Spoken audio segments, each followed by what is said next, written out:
नमस्कार मोर चैनल को आपण समस्त को बहुत बहुत स्वागत फ्रेंड्स। आज चलतु आम सजना सागर उपकारिता विषय आलोचना करबा जोटा कि आमर देह पई बहुत उपकारी। आम जानतर हो बा अजाणतर हो जो साग तैयारी करी खाऊचे, सजना सागर तरकारी करी खाऊचे, डालमारे पकाउचे, विभिन्न प्रकार रे करी खाऊचे आ तार बेनिफिट टिके जानि नियंतु। आउ कौन कौन करी खाई परिवे, केमती खाइले आहुरी सुविधा हबो से सब मध्य जानि नियंतु। विभिन्न रोगरु केमती रक्षा पाई परिबे ସେଇଟା ମଧ୍ୟ ଜାଣି ନିଅନ୍ତୁ ଆଜି।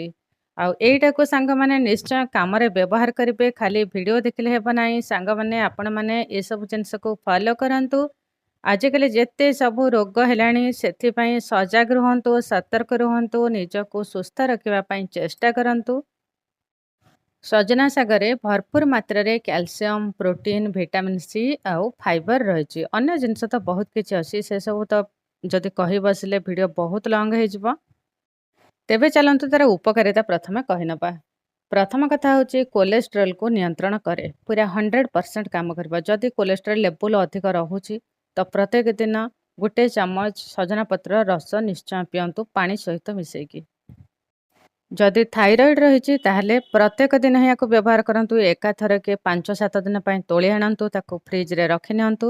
ଅଳ୍ପ ମୁଠାଟେ ଡାଲିରେ ଦେଇକି ବ୍ୟବହାର କରନ୍ତୁ। ଯାହାର ଥାଇରଏଡ୍ ଅଛି ସେ ହିଁ ପର୍ଟିକୁଲାର ବ୍ୟବହାର କରନ୍ତୁ। ଅନ୍ୟମାନେ ବ୍ୟବହାର କଲେ ତ ଭଲ, କିନ୍ତୁ ଏତେ ଶାଗ ସମସ୍ତେ ସବୁବେଳେ ଖାଇଲେ ଯୋଗେଇ ହେବ ନାହିଁ।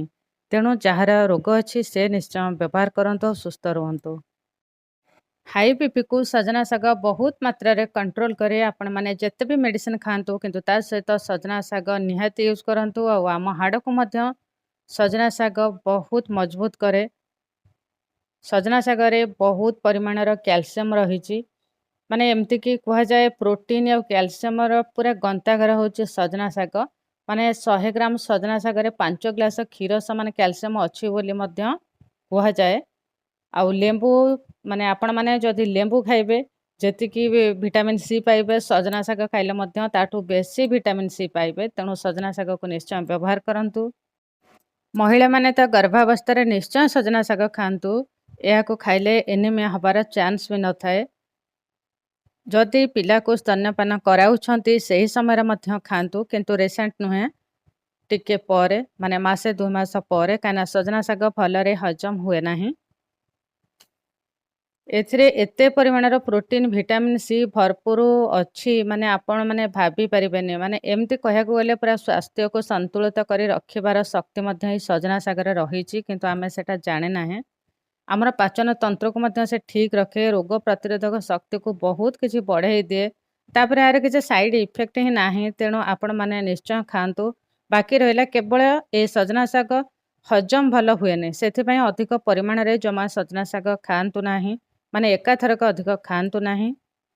ସଜନା ଶାଗ ଆମର ସବୁ ମୁଖ୍ୟ ଅର୍ଗାନ ଯୋଉଟାକ ଅଛି ତାକୁ ପୁରା ସୁରକ୍ଷିତ ରଖେ, ଭଲ ସୁସ୍ଥ ରଖେ। ମାନେ କିଡନୀ ଆଉ ଲିଭର, ଫୁସଫୁସ୍ ଏସବୁ ସୁସ୍ଥ ରହିଲେ ତ ଆମେ ପୁରା ବିନ୍ଦାସ ରହିବା। ତେଣୁକରି ସବୁଦିନ ଟିକେ ଟିକେ ସଜନା ଶାଗ ଖାଆନ୍ତୁ ଆଉ ଏସବୁ ଜିନିଷକୁ ସୁସ୍ଥ ରଖନ୍ତୁ। ଆପଣମାନେ ତ ଦେଖୁଥିବେ ଆଜିକାଲି ନା ବହୁତ କିଡନୀରେ ଷ୍ଟୋନ୍ ହେଉଛି, କାହିଁକିନା ଅନାବଶ୍ୟକ କ୍ୟାଲସିୟମ ଯେତେବେଳେ ଜମା ହେଇଯାଏ ଷ୍ଟୋନ୍ ହୁଏ ସେହି ସମୟରେ। ତେଣୁ ଆମେ କ'ଣ କରିବା ନା ପ୍ରତ୍ୟେକ ଦିନ ଟିକେ ଟିକେ ସଜନା ଶାଗ ଆମର ଖାଦ୍ୟରେ ଆଡ଼୍ କରିବା। ଯଦି ଖାଦ୍ୟରେ ଆଡ଼୍ କରିପାରିବା ନାହିଁ ତାହେଲେ ଅଳ୍ପ ଟିକେ ସଜନା ଶାଗ ଆପଣ ଚୋବେଇ ହିଁ ଦିଅନ୍ତୁ, କିଛି କଥା ନାହିଁ। 10-15ଟା ପତ୍ର ଚୋବେଇଲେ କ'ଣ ପାଟି ଖରାପ ହେଇଯିବ? କିନ୍ତୁ ସ୍ୱାସ୍ଥ୍ୟ ତ ଠିକ୍ ରହିବ ନା। ପାଟି ଟିକେ ସମୟ ଖରାପ ଲାଗିବ, କିଛି ଅସୁବିଧା ନାହିଁ। ଏମିତି 10-12ଟା ପତ୍ରକୁ ଚୋବେଇକି ଅଧା ଗ୍ଲାସ ପାଣି ପିଇ ଦିଅନ୍ତୁ। ଯଦି ଆପଣମାନଙ୍କୁ କିଛି ଏମିତି ଛେଚିକି ରସ ବାହାର କରିବା ପାଇଁ ଅସୁବିଧା ହେଉଛି, ବହୁତ ସହଜରେ କରିପାରିବେ। ଆମର ତ ଦାନ୍ତ ଅଛି, ଦାନ୍ତରେ ଆରାମସେ ଖାଇପାରିବେ, କିଛି ଅସୁବିଧା ନାହିଁ। ଯଦି ସୁଗାର ଲେବୁଲ ହାଇ ରହୁଛି ତାହେଲେ ମଧ୍ୟ ସଜନା ଶାଗକୁ ବ୍ୟବହାର କରିହେବ। ଆଉ ଫ୍ରେଣ୍ଡସ୍, ଯଦି ଆପଣମାନଙ୍କର ବାଡ଼ିରେ ନାହିଁ ତାହେଲେ ଅଲଗା ଜାଗାରୁ ଆଣିକି ଏକାଥରେ ଧୋଇକି ପରିଷ୍କାର ଭାବରେ ତାକୁ ଶୁଖେଇ ନିଅନ୍ତୁ। ଭଲ ଭାବରେ ଶୁଖେଇବେ ଆଉ ଭଲ ଭାବରେ ବାଛିବେ, ଯେମିତି ପୋକ ନଥାଏ। ସେଇଟା ହେଉଛି ପ୍ରଥମ କଥା, ସେଥିପ୍ରତି ନିହାତି ଧ୍ୟାନ ଦେବେ। ଆଉ ଭଲ ଭାବରେ ତାକୁ ଗୁଣ୍ଡ ମଧ୍ୟ କରିବେ, ଡବାରେ ସାଇତିକି ରଖିବେ ଆଉ ପ୍ରତ୍ୟେକ ଦିନ ଅଧା ଚାମଚ ଖାଇବେ। ଏମିତି ଥଣ୍ଡା ପାଣିରେ ଗୋଳିବେ, ଥଣ୍ଡା ମାନେ ନର୍ମାଲ ପାଣି, ଫ୍ରିଜ୍ ପାଣି ନୁହେଁ, ସେଇଥିରେ ଗୋଳିକି ପିଇବେ। ନିଶ୍ଚୟ ସୁଗାର ଲେବୁଲ ଠିକ୍ ହେବ, ପାଚନ ତନ୍ତ୍ର ଠିକ୍ ରହିବ, ଆମର ଆଖି ସୁସ୍ଥ ରହିବ ଆଉ ସବୁ ଅର୍ଗାନ ସୁସ୍ଥ ରହିବ। ତାପରେ ଯାଇ ଆମେ ସମ୍ପୂର୍ଣ୍ଣ ସୁସ୍ଥ ଜୀବନଯାପନ କରିପାରିବା। ଆଶା କରେ ମୋର ଏହି ଭିଡ଼ିଓଟି ଆପଣମାନଙ୍କର ଦୈନନ୍ଦିନ ଜୀବନରେ ନିହାତି କାମରେ ଆସିବ। ଆଉ ସାଙ୍ଗମାନେ ଆପଣମାନେ ଏମିତି ଭିଡ଼ିଓ ଦେଖନ୍ତୁ ପ୍ଲିଜ୍। କାମରେ ଲଗାନ୍ତୁ, ସୁସ୍ଥ ରୁହନ୍ତୁ, ନିରୋଗ ରୁହନ୍ତୁ। ଏଇଟା ହିଁ ମୁଁ ଚାହେଁ।